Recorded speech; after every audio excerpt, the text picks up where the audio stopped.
Cerebral function. স্পিচটা higher cerebral ফাংশনের মধ্যেই, তবে এটা যাতে মিস না হয় দ্যাটস ওয়াই এটা একটা হেডলাইনে নিয়ে আসছে। ওকে, এরপরে আমরা দেখি হলো লিম্বগুলো এক্সামিনেশন দেখি। এর মধ্যে বাল্ক অফ দ্য মাসল দেখি, টোন অফ দ্য মাসল দেখি, পাওয়ার দেখি বা স্ট্রেংথ, পাওয়ার অর স্ট্রেংথ। এরপরে আমরা ডিপ ট্যান্ডন রিফ্লেক্সগুলো দেখি, সুপারফিশিয়াল রিফ্লেক্সগুলো দেখি। এরপরে আমরা দেখি হলো ইয়ে আছে কিনা, প্রোনাস আছে কিনা, প্রোনাস যেটা অ্যাঙ্কেল প্রোনাস আর প্যারালাল প্রোনাস। এরপরে আমরা কোঅর্ডিনেশনটা করি, গেট দেখি। এটা হলো this is the part of motor system. এরপরে ডিফারেন্ট মডালিটিস অফ সেন্সরি ফাংশনটা দেখি। কোনো সেন্সরি ফাংশন বিভিন্ন কতগুলো মডালিটিস আছে, তার মধ্যে 4টা দেখতেই হবে। One is the fine touch, another is the pain, another is the position sense and vibration sense। 4টা দেখতেই হবে। এরপরে হলো আমরা বাকিগুলো দেব, প্রেশার, টেম্পারেচার, ঠিক আছে, 2 পয়েন্ট ডিসক্রিমিনেশন, 2 পয়েন্ট লোকালাইজেশন, এগুলো আছে। বাট 4টা জিনিস তোমাকে দেখতে হবেই। তাহলে এটা গেল ডিফারেন্ট মডেল সেন্সরি ফাংশন। এরপরে আমরা দেখি সায়েন্স অফ মেনিনজিয়াল ইরিটেশন আছে কিনা, and finally signs of cerebral lesion. Cerebral লিশনের কিন্তু সাইন থাকে, যদিও কোঅর্ডিনেশনের ভিতরে কিছুটা সেরিব্রাল ফাংশন চলে আসে। এই হলো ওভারঅল নার্ভাস সিস্টেমের একটা। So you will be regular. আমি চেষ্টা করবো এই মাসের মধ্যে, কারণ ফার্স্ট উইক পর্যন্ত আছি আমি। আমার 6 তারিখে ফ্লাইট, আমি সর্বোচ্চ 5 তারিখ পর্যন্ত ক্লাস করতে পারবো, ঠিক আছে। সো হ্যাঁ, এর মধ্যে আমি নার্ভাস সিস্টেম প্র্যাকটিস দেখা দিয়ে দেখতে যাচ্ছি, কারণ এটা ঠিক মতো কেউ পড়ায় না। আর পড়াইলেও কনসেপশন কিছু কিছু জায়গায় হয়তো ক্লিয়ার না। Try my best.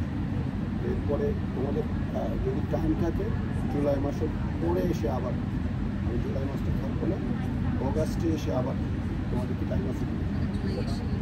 জুলাই শেষ। আর এইবার এই রাউন্ডে স্কোপ নেই, পরবর্তী রাউন্ডে যদি আবার নিউরোলজিক্যাল আসে। সো ওয়েল ট্রাই অ্যাটলিস্ট 3-4টা ক্লাসের মধ্যে যতটুকু পারি আমি কভার করি। তাহলে এই হায়ার সেরিব্রাল ফাংশন মিনস কর্টেক্সের ফাংশন। আমরা যারা আগের ক্লাস বলেছি, কর্টেক্সটা হায়ার সেরিব্রাল, বডির আমাদের যত কিছু information, decision making and implementation from the cortex. এই জন্য এটাকে হায়ার সেরিব্রাল ফাংশন। বডির সব কিছু ডিসিশন মেকার হলো কর্টেক্স অ্যান্ড ইমপ্লিমেন্টেশন। তুমি এই যে যা কিছু দেখতেছো, ডিসিশন মেকার অ্যান্ড ইমপ্লিমেন্টেশন সবগুলো হলো কর্টেক্স। তাহলে আমাদের বডির মানে যদি আমি প্রিন্সিপাল বলি অথবা দেশের রাষ্ট্রপতি বা প্রধানমন্ত্রী বলে, ইট ইজ দ্য কর্টেক্স।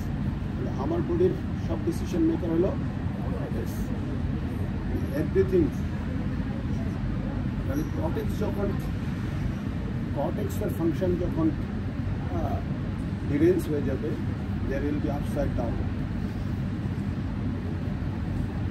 তাহলে কর্টেক্স ঠিক না থাকলে তুমি পৃথিবীর কোনো কিছুই তোমার ঠিক নেই, ঠিক আছে। তবে যার এনকা বলে কি হয়েছে, ওর তো মানে খেয়েছে কিনা, আক্রমণ করেছে কিনা, ঠিক আছে, কে আসছে, টাকা পয়সা, বাড়ি গাড়ি, কোনো কিছুই তার ভ্যালুলেস, ঠিক আছে। দেখো না মাঝে মাঝে রাস্তার মধ্যে কাপড় চোপড় সারা দাঁড়িয়ে রয়েছে, ওর কাছে তো সব কিছুই ভ্যালুলেস হয়ে গেছে। So this is the most important part. তাহলে এই কর্টেক্সের ফাংশন যখন ডিরেজমেন্ট হয়, we don't have some step অনুযায়ী আস্তে আস্তে এটা ডিরেজমেন্ট হয়। তাহলে এই কর্টেক্সের ফাংশন ডিরেজমেন্ট হয়েছে কিনা সেটা বোঝার জন্য আমরা হায়ার সেরিব্রাল ফাংশনগুলো করি। এখানে অনেকভাবে করা যায়। একটা হলো হায়ার সেরিব্রাল ফাংশন, আর একটা হলো হায়ার সেরিব্রাল ফাংশনটা কতটা সিভিয়ারলি ইম্পেয়ার্ড হয়েছে সেটা অ্যাসেস করে। তাহলে হায়ার সেরিব্রাল ফাংশনটা অ্যাসেসমেন্ট করি through mini mental state examination score করে, MMSE স্কোর বলে আমরা সংখ্যা। ঠিক আছে, তাহলে এটা বেশ বড়। ইন শর্টে আমরা কিছু কিছু করি তোমাদের জন্য। আচ্ছা, আরেকটা হলো এই হায়ার সেরিব্রাল ফাংশনটা কতটা সিভিয়ারলি এফেক্ট হয়েছে সেটার জন্য আমরা ওয়ার্ল্ডে একটা স্কোরিং করি, that is call Glasgow comma scale, যেটাকে বলা হয় GCS. GCS is not the higher cerebral function assessment. It is the function of the how severely impaired the higher cerebral function. Higher cerebral functionটা কতটা severely impairment হয়েছে সেটা বোঝার জন্য আমরা GCS করি। ক্লিয়ার? ওকে, যেমন একটা রোগী আনকনশিয়াস, এটা কতটা আনকনশিয়াস সিভিয়ার সেটার জন্য আমরা GCS করি। ওকে, কারণ যে রোগীটা unconscious will never to do higher cerebral function. Okay, তাহলে এটা করতে যে আমরা কিছু জিনিস প্রথমে বলি যে এই কয়েকটা জিনিস অ্যাটলিস্ট তোমাকে করতেই হবে। একটা হলো orientation of the time, place and person. এই প্রত্যেকটার জন্য ইন্ডিভিজুয়াল এগুলার পাওয়া আছে, স্কোরিং সিস্টেম আছে। এই স্কোরিং করে করে এটা আমরা অ্যাসেস করি যে ওটা কতটা ইনভলভমেন্ট আছে। এই MMSE স্কোর করে করে এই স্কোর হলো 30, নর্মাল ইন্ডিভিজুয়ালে অ্যাটলিস্ট 25 হবে, 25 থেকে 30-র মধ্যে হতে হবে। এর চেয়ে কম হলে সেটাকে আমরা ইম্পেয়ারমেন্ট ধরব, সেটাকেও আবার মাইল্ড ইম্পেয়ারমেন্ট, মডারেট নাকি সিভিয়ারলি ইম্পেয়ারমেন্ট। যদি 19 থেকে 24-এর মধ্যে হয় তাহলে মাইল্ড ইম্পেয়ারমেন্ট, আর 13 থেকে 18-এর মধ্যে হলে মডারেট, 12 বা তার নিচে হলে সেটাকে সিভিয়ার ইম্পেয়ারমেন্ট ধরে নেওয়া। ঠিক আছে, ওকে, ওইটা সিরিয়াসলি তোমাদের ক্ষেত্রে অতটা না, জাস্ট আমি বলে আসলাম। তাহলে আমি যখন এই বেড সাইডে হায়ার সেরিব্রাল ফাংশনে দেখবো, ফার্স্ট দেখবো orientation of the time, place and person. তো তুমি তাকে যদি জিজ্ঞেস করো, বাবা এখন কয়টা বাজে আনুমানিক, এখন কি দিন নাকি রাত, এখন কি সকাল, দুপুর, বিকাল, সন্ধ্যা, রাত, কোন সময়, এই যে টাইম সম্পর্কে মোটামুটি একটা ধারণা দিতে পারে।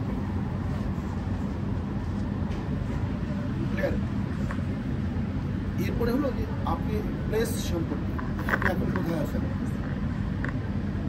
এটা যে হসপিটাল সেটা বুঝতে পারছেন, অথবা এটা কি আপনার বাসা না অফিস বা কোন আত্মীয়ের বাসা কি, can he or she can identify it, সেটা যাবে orientation of the place. Third হলো person, orientation of the person. পার্সনকে ড্রেস, যে কেউ আমাকে দেখে বুঝবে যে this is a health professional, অথবা সে ডাক্তার, অথবা তার ভাইকে চিনতে পারতেছে কিনা, বা তার ওয়াইফকে চিনতে পারতেছে না, বা হাজব্যান্ডকে চিনতে পারছে কিনা। ঠিক আছে, তাহলে এটা হলো পার্সোনাল ইনফরমেশন। সো এটা আমি অ্যাসেস করে বলবো যে তারপরে ওরিয়েন্টেশনটা আছে, টাইম, প্লেস, পারসেপশন। ওকে, সেকেন্ড একটা জিনিস বলা হয় অ্যাটেনশন অ্যান্ড রিকল। এটি সব লেখা আছে, আমাদের ম্যাকলোয়েড, হাসিসন, ডেভিডসন, সব জায়গায় এগুলো লেখা আছে। জাস্ট কীভাবে করবা ইন ব্রিফ সেটা আমি বলছি। I will can see the road how you can. So এই attention and recall, attention and recall তো বুঝতে পারছে, একটা সে মনোযোগ দিয়ে শুনতেছে কিনা এবং সেটা রিসিভ করে আবার সে বলতে পারছে কিনা। তাহলে এটা করতে গিয়ে বলছি যে সরি ভেরি লাউডলি বলছে আমরা 3টা নন সিমিলার জিনিসের নাম বলব। 3 নন সিমিলার, যেমন খাতা, কলম, pencil, all are similar things. ঠিক আছে, সেটা না করে বলছে একটু পেজ দিয়ে দেবো, তুমি বললো যে একটা মোবাইল, একটা কলম আর একটা apple, just this is not similar. আমি তিনটা জিনিসের নাম বললাম, ঠিক আছে? এরপরে আবার তুমি কাকে বলবা যে আমি কিছু জিনিস বলছি বলেন তো, ঠিক আছে? ওর সাথে সাথে বলতে পারছি কিনা। In the during the time you proceed further examination, after 5 minutes you again ask him, এই একটু আগে আমি আপনাকে তিনটা জিনিসের নাম বলেছি, কি কি বলেন তো? That is call recall. Clear? তাহলে আমি এখানে দুটো জিনিস দেখে বলছি, একটা হলো অ্যাটেনশন, রিকল। ক্লিয়ার? এরপরে আমরা ওকে, যার যা অসুবিধা হয় বসো, চেয়ার আছে। এরপরে আমরা দেখবো হলো ক্যালকুলেশন, ঠিক আছে? কিছুটা ক্যালকুলেশন। মানে যখন ক্যালকুলেশন অ্যাসেস করবো, ইউজুয়ালি একটা বার্থ জন্মের পরে আমরা যখন ক্যালকুলেশন শিখি, কি ক্যালকুলেশনটা সবার আগে শিখি? যোগ। অবশ্যই ইট ইজ দ্য। এরপরে স্টেজে আমরা যে শিখি বিয়োগ। তা বলছি যে so you have to make it little bit harder. So we do not give him যোগ করতে দেবো না, রাদার একটা বিয়োগ করতে দেবো না। সেটা করতে পারে কিনা ইজিলি বলছে। হ্যাঁ, ধরো তাকে বললাম তোমার কাছে 100 টাকা আছে, তুমি 7 টাকা দিয়ে একটা কলা কিনেছো, কত টাকা বাকি আছে? সে এটা করতে পারছে, ঠিক আছে? অথবা আরো 7 টাকা দিয়ে তুমি একটা পেয়ারা কিনেছো, এরপরে কত টাকা বাকি আছে তোমার কাছে? ওকে, এটা করতে পারছে কিনা? এখন কিছু কিছু ক্ষেত্রে দেয়ার আর সাম ভেরিয়েশন ইন নর্মাল ইন্ডিভিজুয়াল। কখনো কখনো দেখা যায় যে কেউ কেউ আমাদের দেশে কিছু ইলিটারেট পার্সন আছে, 100 টাকার হিসাবে বলতে পারে না। In that case you have to modify this. They can count. গোল্ডের হিসাব জানে সবাই, গোল্ডের হিসাব আদিম যুগ থেকে চলে আসছে, ঠিক আছে? Everybody knows. যত কম শিক্ষিত লোকই হোক না কেন, একেবারে 100% ইলিটারেট লোকও স্বর্ণের হিসাব জানে। একদম আদিম যুগ থেকে গোল্ডের হিসাব চলে আসছে। এখন হয়তো ওই যে গ্রামের হিসাবে সেল করে, আগে এটা সেল করতো কিসে? আনা এবং ভরি, ঠিক আছে? 16 আনাতে বলা হতো 1 ভরি। হ্যাঁ, এখনো আছে। তাহলে তুমি তাকে বলো যে আপনার কাছে 16 ভরি স্বর্ণ আছে, 4 ভরি আপনার মেয়েকে দিয়ে দিয়েছেন, 6 ভরি স্বর্ণ আছে আপনার কাছে। It's very easy. Okay, so this is, এটা গেল সিম্পল ক্যালকুলেশন। সে ডিডাকশন করতে পারছে কিনা। ক্লিয়ার? এরপরে আমরা দেখব স্পিচ, ঠিক আছে? এই যে স্পিচটা কোন এরিয়াতে থাকে আমাদের? হ্যাঁ, focus area, not only focus area. Is it complete? স্পিচের একটা বিরাট বড় এরিয়া আছে। Have you heard the term dominant cerebral hemisphere? হ্যাঁ, তাহলে রাইট হেমিস্ফিয়ার ডমিনেন্ট। এই ডমিনেন্স কিসের উপর অ্যাসেস করে হয়েছে? হ্যাঁ, কিসের উপর অ্যাসেস করে হয়েছে? পড়াশোনা করেনি, মেয়েরাও কেউ পড়াশোনা করেনি। তারা কোনো ইন্টারেস্ট গ্রো করে নাই যে এই টার্মটা কেন হলো। Always the thing, you are students of science, you are not a literature student না, যে মনের মতো করে গল্প বানিয়ে হ্যাঁ, সো প্রত্যেকটা জিনিস হাউ পয়েন্ট, এই যে এটা হলো সায়েন্সের স্টুডেন্টের কাছে, ওকে। সেভাবে আমরা নিউরোলজি যখন পড়ি আমরা বলি দুটা কোশ্চেন নিয়ে আগাই, এই যে আগের ক্লাসে যাদের পড়েছি, where is the lesion and what is the lesion, ঠিক আছে। সো দ্যাট মিনস কি, you are a students of science, আমি হ্যাঁ নিউরো সায়েন্স নিয়ে আগাচ্ছি, তাহলে ইট ইজ দ্য তাহলে একটা সেরিব্রাল হেমিস্ফিয়ার আরেকটা সেরিব্রাল হেমিস্ফিয়ার যেতে ডমিনেন্ট প্রকাশ করে। এই ডমিনেন্সিটা ভাগ হয়েছে কিসের উপর বেসিস করে, কি কোনো আইডিয়া?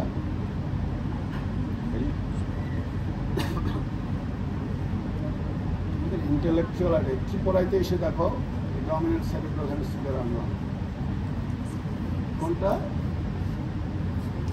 স্পিচ। যে যত চাপাবাজি করে সে তত dominant, it is basic formula. কাজে স্পিচ সেন্টারটা এই সেরিব্রাল হেমিস্ফিয়ারে থাকে, that is the dominant cerebral. তাহলে most of the right handed পার্সনের কোন সেরিব্রাল হেমিস্ফিয়ার? কারণ লেফট সেরিব্রালে স্পিচ সেন্টারটা থাকে। তাহলে now it is the question arise করে, এরপরে কি কোশ্চেনটা অ্যারাইজ করে? হ্যাঁ, অফকোর্স মোস্তাফিজ বল করে কেন হবে? হ্যাঁ, বাম হাতে। তাহলে ওর কোনটা ডমিনেন্ট?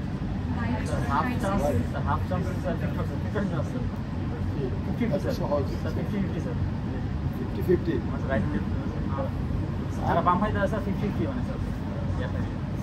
কি থাকে? বলো নাই বলবো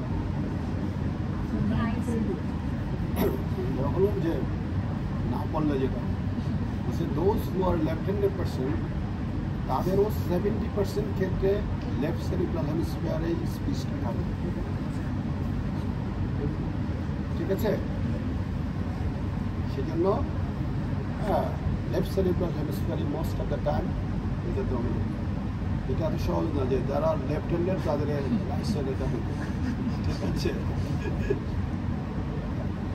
সায়েন্স এত সহজ ইজি না, তাহলে তো এত পড়াশোনা করা লাগবে। আবার বলছি যে যারা দেখবো লেফট হ্যান্ডেড পার্সন, তাদের মধ্যে কিছু ক্যারেক্টার ডিফারেন্স থাকে, কারণ রাইট সেরিব্রাল হেমিস্ফিয়ারটা একটু মানে লেফটের চাইতে কিছু কিছু কিছু ক্ষেত্রে আগায় যায়। তাহলে যারা left handed person, I mean right cerebral হেমিস্ফিয়ারটা more active than those who are right handed person, সেই ক্ষেত্রে বলছে তারা একটু ইমোশনাল থাকে, they are fond of music, ঠিক আছে, এবং এইসব জিনিসগুলো তাদের মধ্যে একটু বেশি থাকে। সাহিত্যিক, কবি সাহিত্যিক এগুলো হওয়ার টেন্ডেন্সিটা তাদের মধ্যে বেশি থাকে, those who are left handed, ঠিক আছে।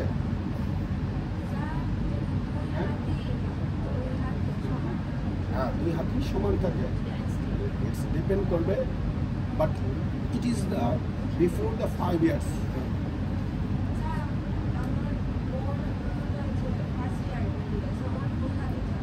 It's okay. তাহলে ও দুই হাতে মানে before the age of 5 years, 5 years-এর আগে যেটা প্র্যাকটিস করবা ওটা আস্তে আস্তে কিন্তু ডমিনেন্সি দিতে। হ্যাঁ, দ্যাট মিনস তোমার দুটা সেরিব্রাল তুমি প্র্যাকটিস করে চলে যাচ্ছ, ঠিক আছে। আর্লি এজ থেকে ইউ হ্যাভ টু প্র্যাকটিস ইট, ওকে। আমি তো বলেছি এই যে ডেভেলপমেন্টটা একদম 1 থেকে 5 বছরের আগে সবচেয়ে বেশি হবে।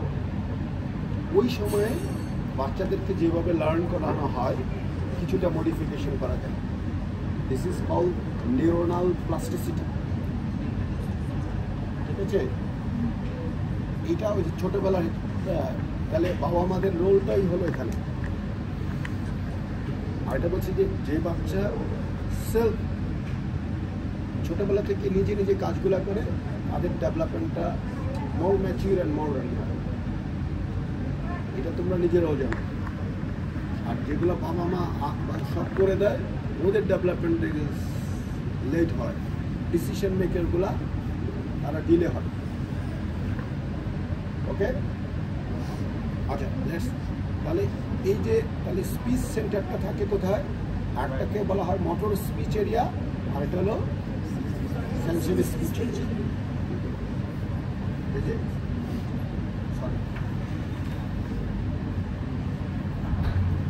তাহলে এই স্পিচ এরিয়াটা এইরকম একটা সেন্ট্রাল হেমিস্ফিয়ার আঁকি আমি ডায়াগ্রামে। এইটা সেন্ট্রাল সার্কাস দিয়ে ভাগ করা। সেন্ট্রাল সার্ভিস সামনে হলো মোটর এরিয়া, পিছনে সেন্সরি এরিয়া। এবং এই যে সেন্ট্রাল সার্কাসের এই রিজনটাতে হলো কি Broca's area, that is call motor speech area. আর এই পিছন দিকে সে প্যারাইটো টেম্পোরাল এরিয়াতে সেন্সরি স্পেস এরিয়া, এটাকে বলে ব্রকাস এরিয়া, এটাকে বলে ভার্নিস এরিয়া। ওকে, তাহলে এটা দিয়ে আমি কি ভাগ করে ফেলছি? এটাকে sensory speech area, motor speech area.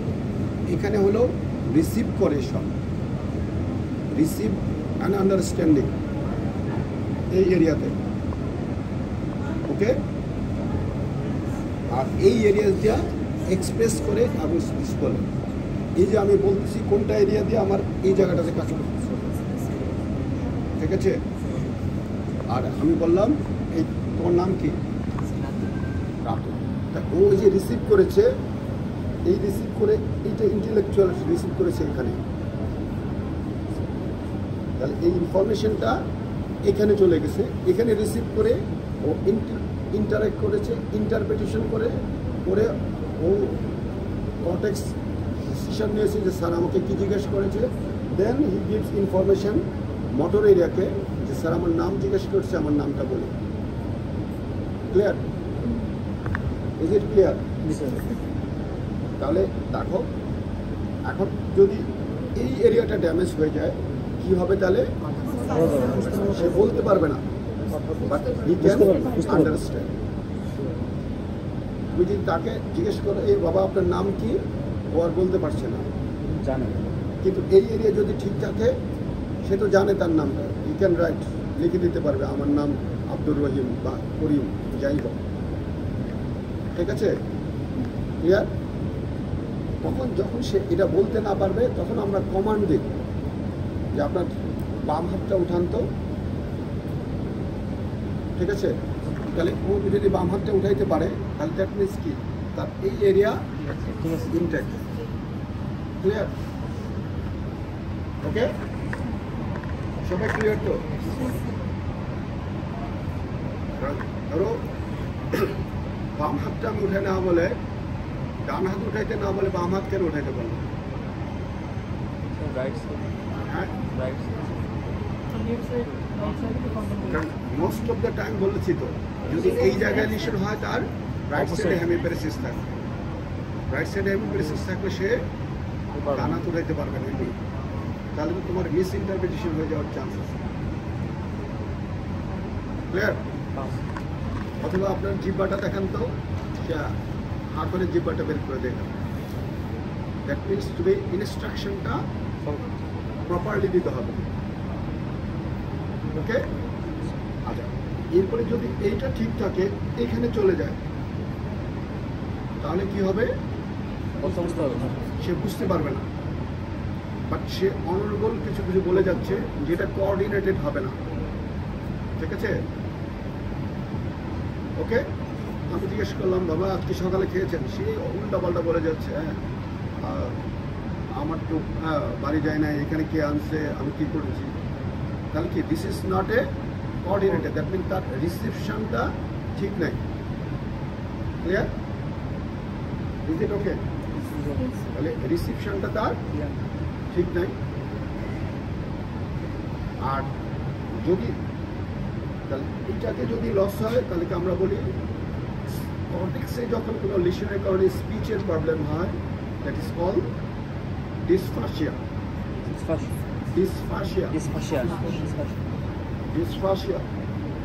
Actor is. But more commonly use the term aphasia. Aphasia সবচেয়ে বেশি। ঠিক আছে? তাহলে এই জায়গায় যদি আমরা লেশন হয় সেটাকে আমরা বলি মোটর অ্যাফাসিয়া, আর যদি এই পাশে হয় সেন্সরি অ্যাফাসিয়া। ওকে, কেউ কেউ এটাকে বলে এক্সপ্রেসিভ অ্যাফাসিয়া, এটাকে আবার রিসেপটিভ অ্যাফাসিয়া বলে। ও রিসিভ করতে পারছে না সেটা রিসিভ, আর এটা এক্সপ্রেস করতে পারছে না। ওকে, আবার দুইটাই একসাথে লস হয়ে যেতে পারে। In this case, we call it global aphasia. ও বলতেও পারছে না, রিসিভও করতে পারছে না। ক্লিয়ার? তাহলে দুটাই একসাথে লস হয়ে যেতে পারে। That is called global aphasia. Clear? Is it clear? সবাই বুঝেছ? তাহলে দেখো, এখন এই দ্যাট মিনস কর্টেক্সে যখন কোনো লিশন থাকবে, এইটার প্যাথোলজির জন্য আমি বলতেছি অ্যাফাসিয়া। আবার সাব কর্টিক্যাল এরিয়া, কর্টেক্সের নিচের যে এরিয়াগুলো, that is called subcortical area, যেমন internal capsule, basal ganglia, thalamus, brain stem, cerebellum, this are call subcortical area. ওখানে লিশন হলে আর্টিকুলেশনের সমস্যা হয়, একটা আর্টিকুলেটেড স্পিচ বলতে পারে না ঠিক মতো properly, that is called dysarthria. আর্টিকুলেশনের সমস্যা, ঠিক আছে? যেমন more commonly we use the cerebellum. Cerebellum হলে আমরা কি বলি? স্ক্যানিং ডিসআর্থিয়া, বা স্ক্যানিং স্পিচ। স্ক্যানিং মিনস ও একটা কমপ্লেক্স সেন্টেন্সকে একসাথে প্রনাউন্সিয়েশন করতে পারে না, অথবা একটা কমপ্লিকেটেড সেন্টেন্স পুরোটা উচ্চারণ করতে পারে না, সে ভেঙে ভেঙে প্রনাউন্সিয়েশন করে। স্ক্যানিং মিনস যখন তুমি স্ক্যান করো তাহলে কি ইন্ডিভিজুয়াল পেজ করো, সবগুলো পেজকে একসাথে স্ক্যান করতে পারছো, এই জন্য টার্ম হয়েছে scanning speech. Syllable to syllable pronunciation করে। আমরা যদি বলি বৃহস্পতিবার, বলবে বৃহস্পতিবার, এরকম ভেঙে ভেঙে, ঠিক আছে? এরকম ভেঙে ভেঙে সিলেবেল টু সিলেবেল যখন বলবে সেটাকে বলা হয় scanning speech. In that case, we suspect the lesion lies where? Cerebellum. Okay? Or basal ganglia হলে একটা monotonous indecisive speech বলে, ঠিক আছে? Slowly, হ্যাঁ, আস্তে আস্তে বলতেছে, ক্লিয়ার না, সেটাকে বলি আমরা, ঠিক আছে, এক্সট্রা পিরামিডাল ডিসআর্থিয়া। ওকে, আরেকটা কাজ হলো ডিসফোনিয়া, ফোনেশনের প্রবলেম। দেন আমার দিস ইজ কল্ড ডিসফোনিয়া। গলা ভেঙে গেলে, ফ্যারিঞ্জাইটিস হলে হাস্কি ভয়েস হয়ে যায়, অথবা you have seen recurrent laryngeal নার্ভোরেশন, hoarseness of the voice, bronchogenic কার্সিনোমার মধ্যে প্রচুর হয়, ঠিক আছে? তখন কি হয়ে যায়?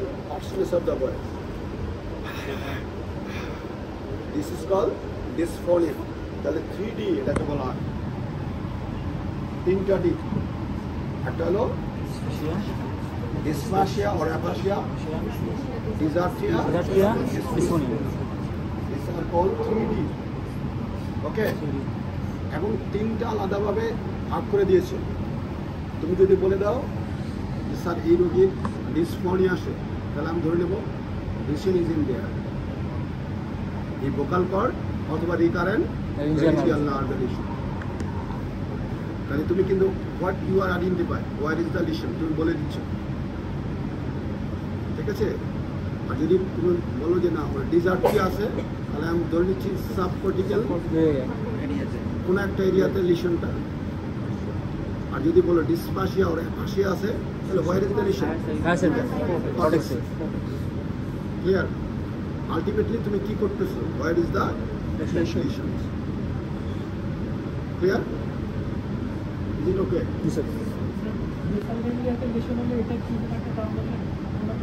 মনোটোনাস ডেজার্টিভ, ঠিক আছে?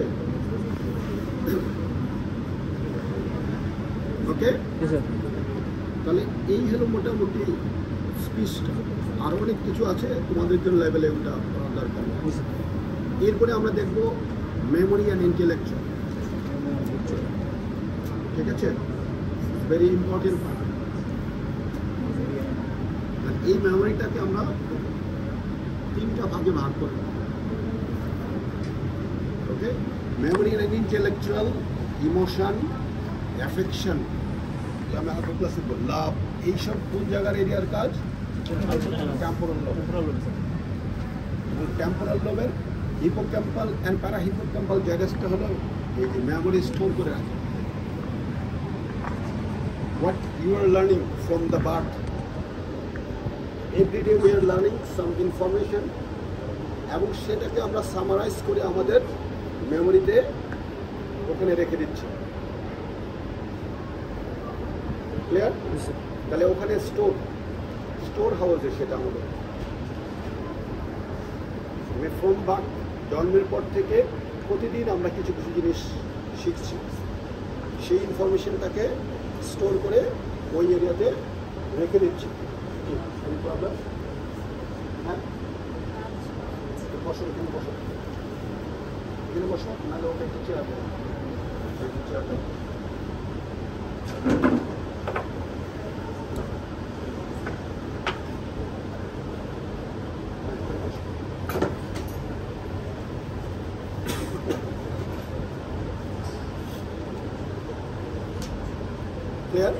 তাহলে এই এরিয়াতে যদি কোনো ঝামেলা হয় তাহলে হলো মেমোরি প্রবলেম হয়।